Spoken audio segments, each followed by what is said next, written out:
So, can we talk about something? I don't think in all of the years I've been on YouTube that I've ever made a video about reality TV, but if you are a person who is on these YouTube streets, you might have noticed that I comment on a fair amount of 90 Day Fiance videos because I unfortunately love 90 Day Fiance. Listen, I know that it is a guilty pleasure, that there are better things to enrich my mind with, but there is just something about the train wreck of 90 Day Fiance that I find so fascinating. So I thought that I would come to you guys and give you guys my opinion about all of the couples on this season of 90 Day Fiance, because girl, I have opinions. I've got a lot of opinions. And I'm excited to see what y'all have to say about it. First of all, I want to talk about just my general impressions of this season. This is one of those seasons where there were a lot of people I initially was rooting for who turned out to be absolutely terrible. I had so many assumptions of how things were going to be, and they just did not go that way. So, this video is probably gonna be a little judgmental, but listen, we all judge. Stop acting like you're too good. Anyway, I just thought that I would just go through this 90 Day Fiance article. It's a quick and easy way for me to go down the list of every couple. So this is the first couple, Kimball and Soulja Boy. Now, girl, listen. So for people who do not know anything about 90 Day Fiance, Soulja Boy was already on the show before with another white lady, and they did not get married. It did not go well, let's just say. And so when I saw him on the show with Kimball, that's what he calls her, I was like, sis, listen, this could not possibly go well. So basically what happens is Soulja Boy invites Kimball to Tanzania because he's filming this music video for his song called Zara, which is named after the woman who was originally going to go on 90 Day Fiance with, but did not. And by the time this season starts, he'd already broken up with this woman, but he invited Kimberly out to be on the set while he films this music video. Now, I personally think that the reason why Usman is on the show again is because he wants to promote his career, which, listen, I don't blame you, but I also know that very rarely does that work, but whatever, I'm not gonna be mad at his hustle. Kimberly is also a really huge Michael Jackson fan and sort of sees Usman as like a Michael Jackson-esque figure, which please don't besmirch his name like that. Soulja Boy is no Michael Jackson. I think that Kim is a genuine person, but she did not do herself any favor. So Kimberly goes to Tanzania and almost immediately wants to connect with Usman, but Usman keeps coming up with all these different excuses for why they can't have sex. Basically, he says they have to be in a relationship in order for that to happen. And mind you, Kim bought all of these gifts. She bought a PS5, a MacBook, all these expensive ass things, and she swears to God that it wasn't because she was trying to buy some love, but she's clearly looking for some African lovin', if you know what I mean. So she spends most of the season badgering him for sex, and then essentially says, look, I'm gonna go home and we're not gonna be in a relationship if you don't f me right now. That's essentially what she says. And then he relents and then decides to be in a relationship with her. Why? I still really don't fully get it, because at least from my perception, it sort of seems like he's not particularly into her in that way. I hate the if the genders were switched kind of shit, but if the genders were switched, that would not be seen very favorably. She's just really, really nice, and he appreciates that. I don't know. I guess maybe it's because I'm not 50 and single, but I would not ever want to beg a man to have sex with me. That just doesn't seem like a good use of my time. Also, I'm too cute for that. Like, why would you do that? But I guess that might be what. I don't know. That might be where she's at in life. I don't personally get it. But anyway, he agrees to be in a relationship with her, and they have sex, and then they go on this like romantic getaway where he decides to reveal that the music video that he filmed, that she sat in on was really about his ex, and she just loses it and basically decides that she wants to go home. Now, I don't know when this video is gonna go out, but at this point, she has basically feigned that she is gonna go home, but is still looking for him to stand up. And girl, I'm just embarrassed for you. I really am. Kimberly, you deserve so much more than that. There's a man out there for you, but also don't be so entitled to a man's sex. It's weird. And buying gifts and expecting sex is also quite weird. It's embarrassing, and I'm embarrassed for you. Anyway, moving on. Caleb, who's 28 years old from Chandler, Arizona, and Alina, who is 27 years old from Petersburg, Russia. Now, this one was really interesting for me because when I first started watching this particular couple, I thought Caleb was a asshole, because Caleb, he's just kind of like, you know, this bro-y dude who clearly the law. He's a bit of a boy, and he has like a really strange upbringing.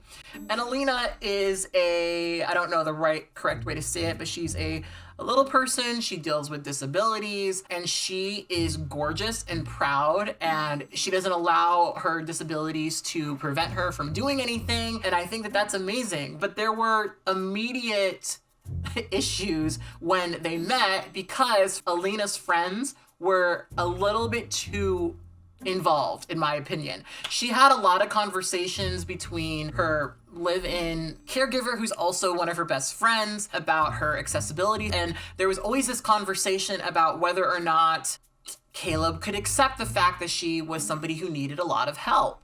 I thought it was shitty that he didn't think of her disability when he was booking hotels and things like that. But that just sort of speaks to how he's not prepared to be in this relationship.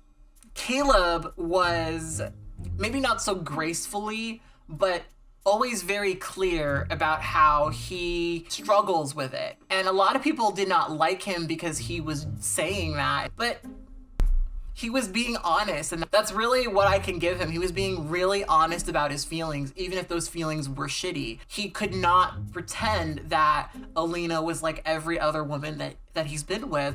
She's not. And I think that a lot of people in the audience did not want to hear him say that, but maybe it's just because of my own complexities as a Black trans person, but I would not want to be with someone who could not share that with me or felt that they couldn't share that with me. I want to be with a person who fully understands everything and is willing to actually have an informed relationship with me where they know what they're getting into. And I think that Caleb wanted to figure out how he felt about it. He's known her for 15 years, but only virtually, and they met, and I think that it became really real for him, the fact that it would be a different type of relationship. And obviously it's shitty to be in a position where your disability is probably going to make the relationship more complex, but Caleb was always really, really honest, and I cannot unfortunately say the same for Alina, because what she didn't talk about is the fact that she had been in a relationship for some of the time in which they were together, and that was not revealed until like one of the last episodes, and that really kind of shifted things for me as well. One of the conversations that they kept having was what were they going to be, if they were going to be boyfriend and girlfriend, if they were going to get married and things like that. And they had just met. And here's the thing, you guys, a lot of people on this show meet each other for the first time and then get married really quickly, and I will never think that that is the right approach ever, because it just doesn't seem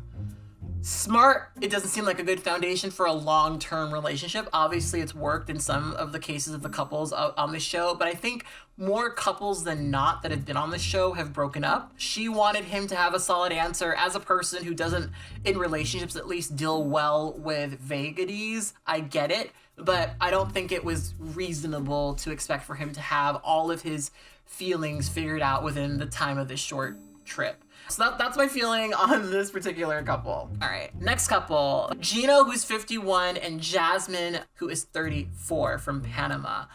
Oh my God. So this couple, this was a really interesting one as well. So Jasmine is essentially just jealous all the time. She's an interesting case for me too, because she's got her own stuff. She's a teacher. She's not a person who is ever going to have a relationship out of desperation. So I can tell that she really loves Gino for whatever reason. One of the first red flags you get from her is that they're at a restaurant and the waitress is nice to him, and she is just convinced that he has something going on with the waitress. And she spends most of the show being incredibly suspicious of every single thing that he's doing. And when you first start watching the show, you kind of get the impression that she's a really insecure, angry person who finds issues with everything, and you kind of think that they're not really aligned. And you look at Gino and say, oh, he's probably a decent guy, maybe a little creepy or whatever in some ways, but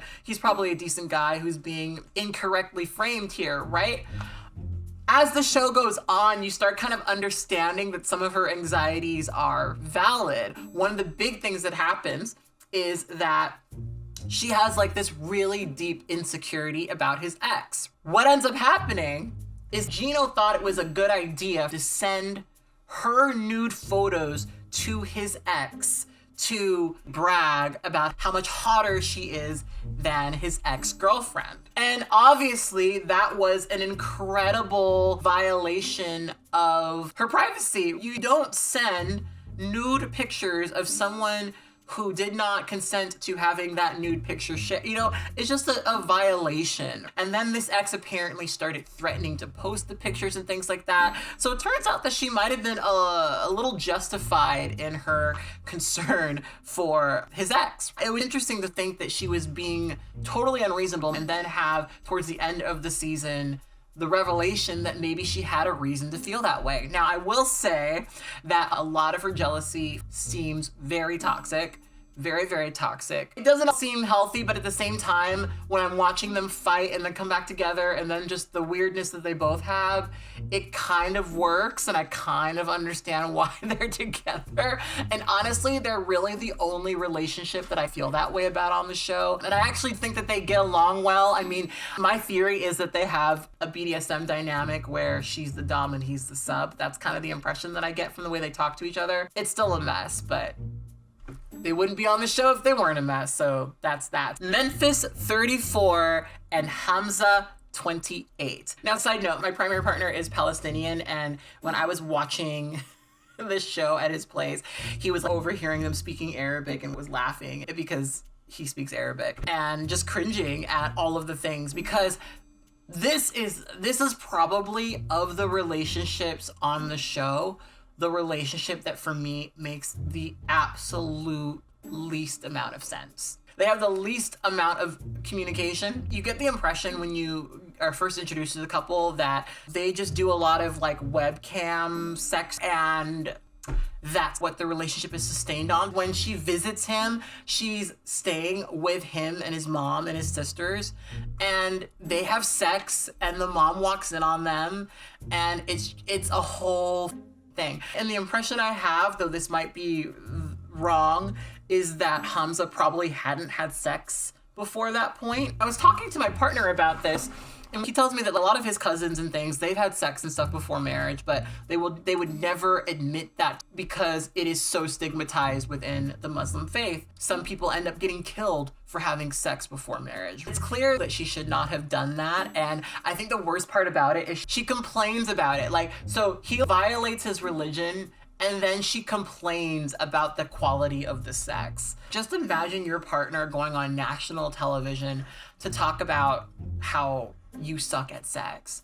That is just so tacky. Memphis seems like, as an individual, she's probably a decent person. She's smart, she's a nurse, she works in the medical field, but she really seems terrible on the show. I can tell that to some degree she really does care for him, but she does tend to come off as someone who, like a lot of Americans on the show, sees the culture in which her partner is part of as not nearly as important. She seems very overtly disrespectful. She just doesn't seem to respect any of the culture, any of the customs, any of the food, any of the anything. She doesn't try to speak Arabic at all. They basically just have broken communication all the time.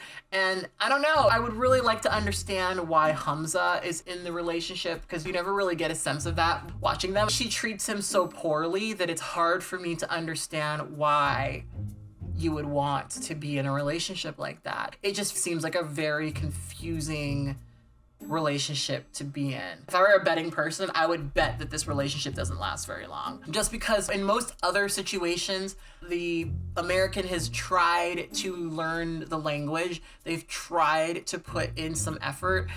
The impression I just have of her is she just wants like a handsome man to maybe have kids with and do classic relationship-y things with, which is fine, that's valid, but I don't know if it lends to a long-term loving relationship. I can tell that Hamza really likes her, but I don't exactly get it. I don't understand why you would want to marry someone you can't communicate with, and it's just a mess all around. I think I probably have the most to say about this couple. Okay, so Mike and Jimena. So this is the one couple where I've kind of unfortunately done a bit of research beyond the show about. And a lot of these things are going to be contextualized once I tell you some of the information that we've since found out. Mike has not been in a long-term relationship, and the way that he is presented on the show is very much like a stumbling, adorable fool who just doesn't know no better. He goes to Colombia and meets Jimena, and they seem to initially connect quite well. She has kids, he wants to take care of the kids, he seems like he really wants to do well by her and her children. She tells him all of this stuff about her previous relationships and how terrible they were, and it just sort of seems like Jimena is really wanting to be in this relationship with him because it is a trade up from some of the previous relationships that she's been in. But on his first visit, she notices that he has some habits that she's not a fan of. He has a tendency to kind of just leave stuff around and things like that. He comes up with all these reasons why he, can't be a clean person. There is a scene, and I promise you, this is a scene that made me so physically ill, where Mike is like on top of Jimena on the bed, and he just completely lets a big fart rip while he is on top of her. Now, that is mortifying. Absolutely mortifying. Like, when you're in a relationship and you get to know each other and you're like intimate, hearing each other fart is a thing you eventually get used to. But they just met and he was just being really gross, and she has an issue with it. It is clear that she got, as some other creators are saying, the ick and started feeling very, very differently about him. But he kind of explains to her that he has, I believe, ADHD or something, and that's part of why he's so messy, and she kind of accepts it. And then when he leaves Colombia for the first time, they leave on the note that they're going to get married. He gets the approval of Jimena's family and everything seems to be copacetic. Then he comes back, and it's like Jimena is just not interested at all in being around him. She doesn't want to sleep in the same bed with him. She doesn't really even want to go do stuff with him. She goes out to the club and doesn't invite him. He goes home early and she stays out at the club, doesn't come home till the next day. It's just a lot. And it's clear that there is a problem in the relationship. And at a certain point, he takes her dress shopping because he wants to get married, and it's weird to take her dress shopping, but that's, I guess, what he does to, remind her that he wants to get married. But it's at this point where she tells him that the only way that she is going to get married to him is if he invests in breast implants. She has this idea where she wants to get breast implants so that she can become a model, and she really, really wants for him to pay for it. This is one of the stories that had many layers. If you're only watching what's on the show, it's really easy to walk away from the situation with a really negative view of Jimena. It's really easy to get the impression that she was just using him for money, and he is an upstanding citizen who is just like an adorable guy who just is misunderstood. You get a certain impression of him based on the show.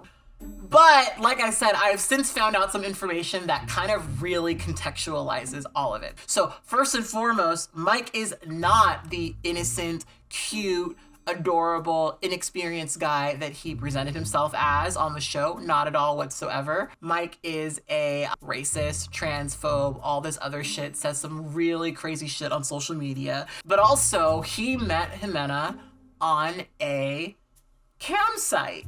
Now, I've spoken about this before, but for 3 months, when I was 19 years old, I was a cam girl. Part of the job is that you have to pretend that you are the girlfriend of these lonely men. That is how you maintain yourself. One of the reasons I quit is that I really did not like to engage in these really parasocial relationships. What I think happened is Mike came to Colombia and she wanted to continue the fantasy, but his reality repulsed her and she couldn't put up the facade anymore. She just wasn't willing to go this far. That really recontextualizes all of the things that happened. The entire time Mike is on the trip, he is really pressuring her for sex. And if you watch that without the information about him being one of her cam clients, you kind of get frustrated with her because you think, well, they're in love. Why wouldn't he expect sex and why wouldn't she be open to having sex with him? That's what you leave with. When you understand now that he was one of her clients in a cam website, it kind of really shifts the narrative a bit. Now it becomes he was throwing money at her and expected to have sex with her for that reason. It totally changes it. You have a really hard time watching the show and having a favorable opinion of Jimena. You just kind of hate her because she is cold and suddenly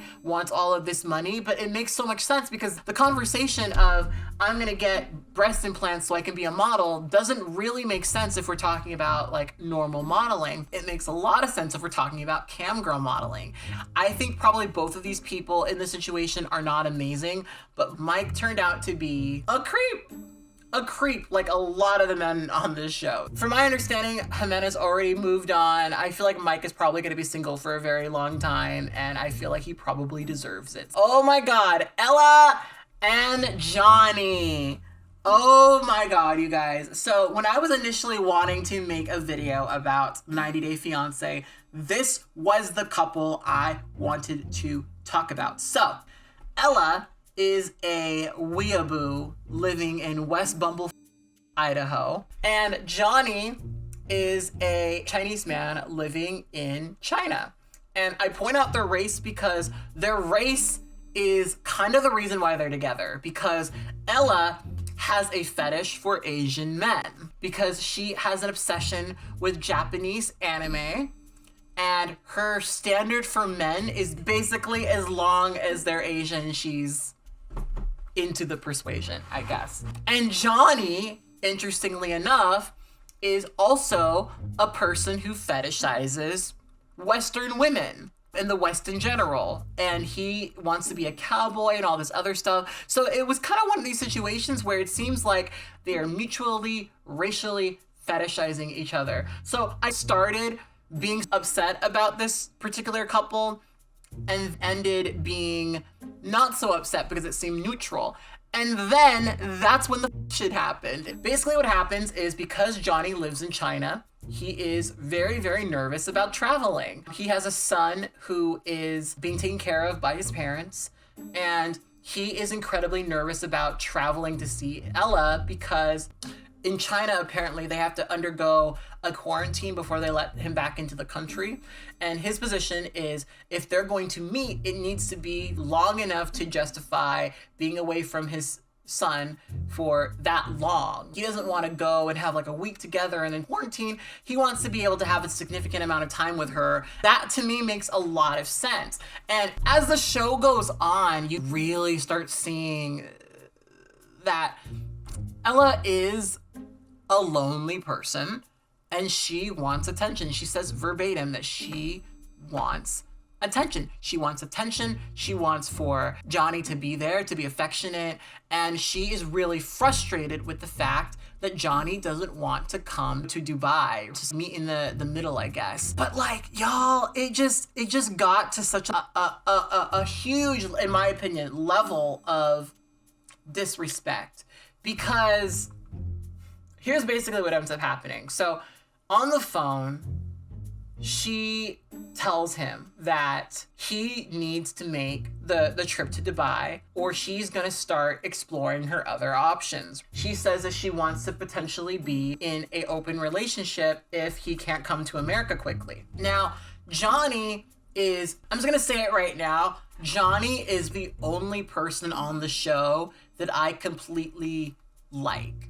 Johnny seems like a completely normal person with very normal, reasonable limitations and standards, and he puts his family first. He puts his children first, and that is exactly what you should be doing as a parent.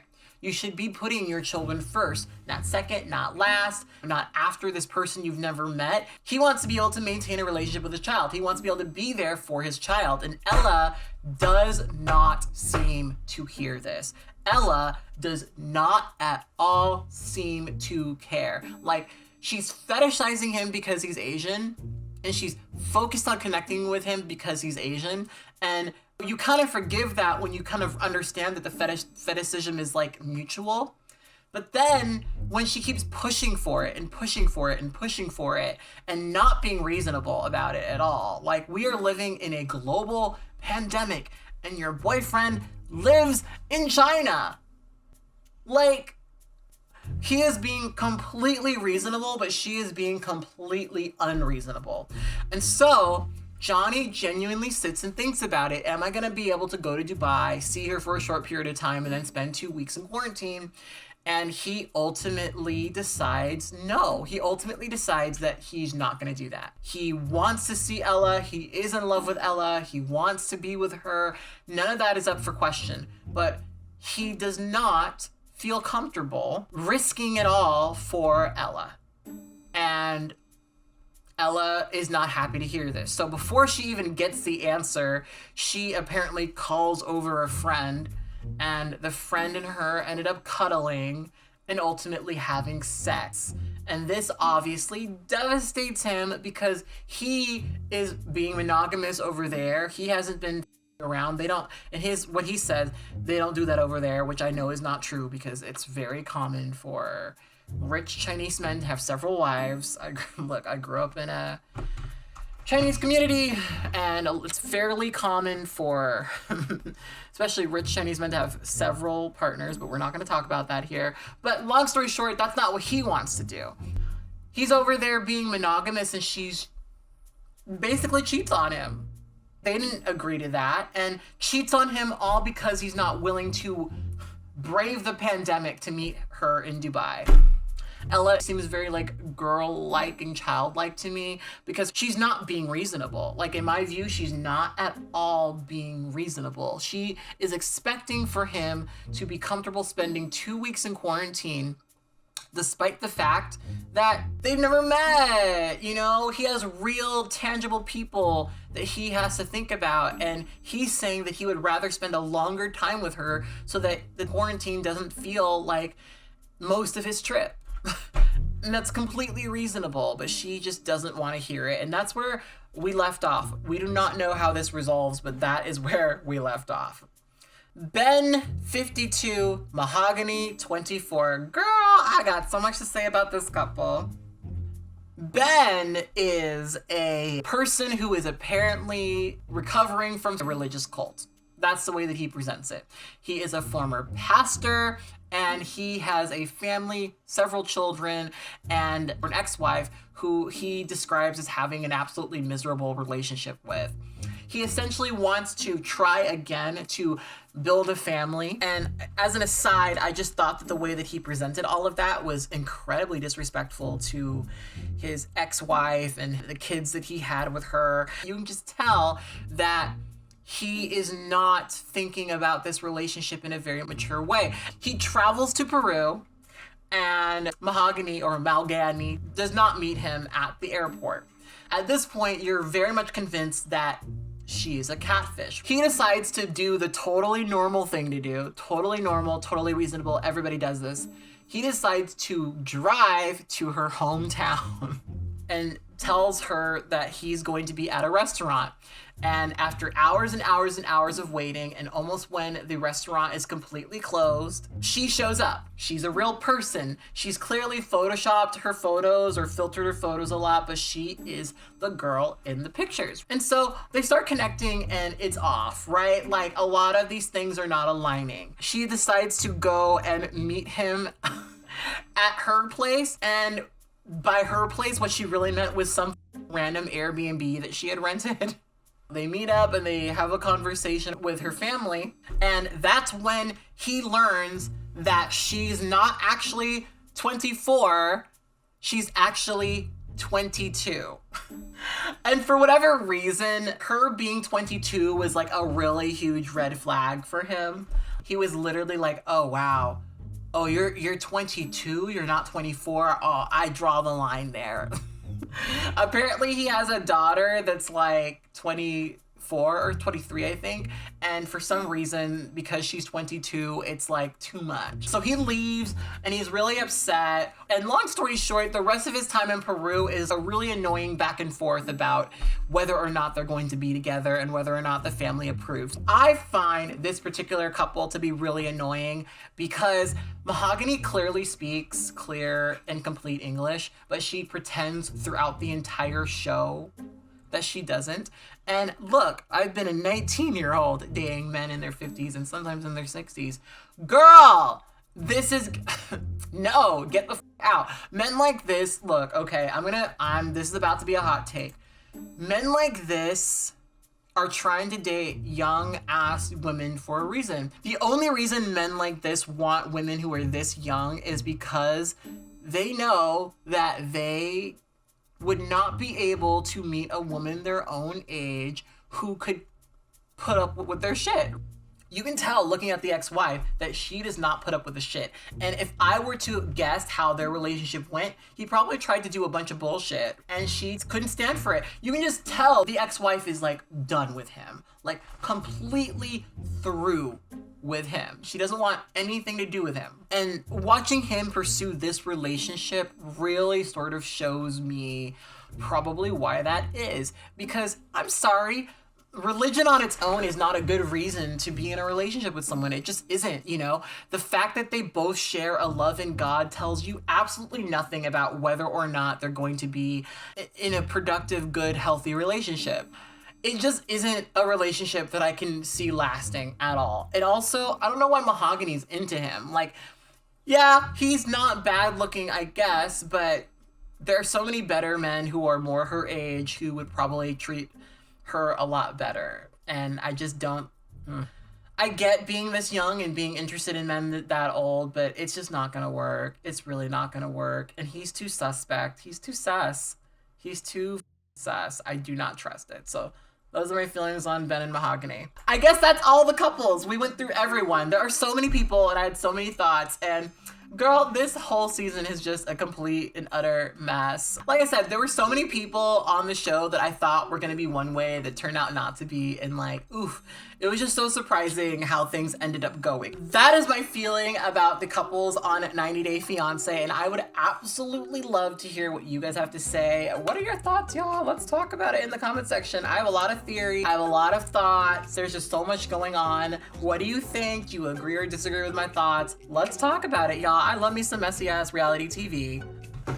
What other shows are you guys watching? Tell me what other shows you guys are watching. I need to just add more like, you know, trashy television to my repertoire. I bought a Discovery Plus subscription because I was tired of trying to find the bootlegs of the show. I'm kind of wondering what other Discovery Plus shows are good. So what are y'all watching on Discovery Plus? Because I want to feel like I didn't waste my money buying this subscription. So yeah. Anyway, on that note, I will talk to you guys later. Bye.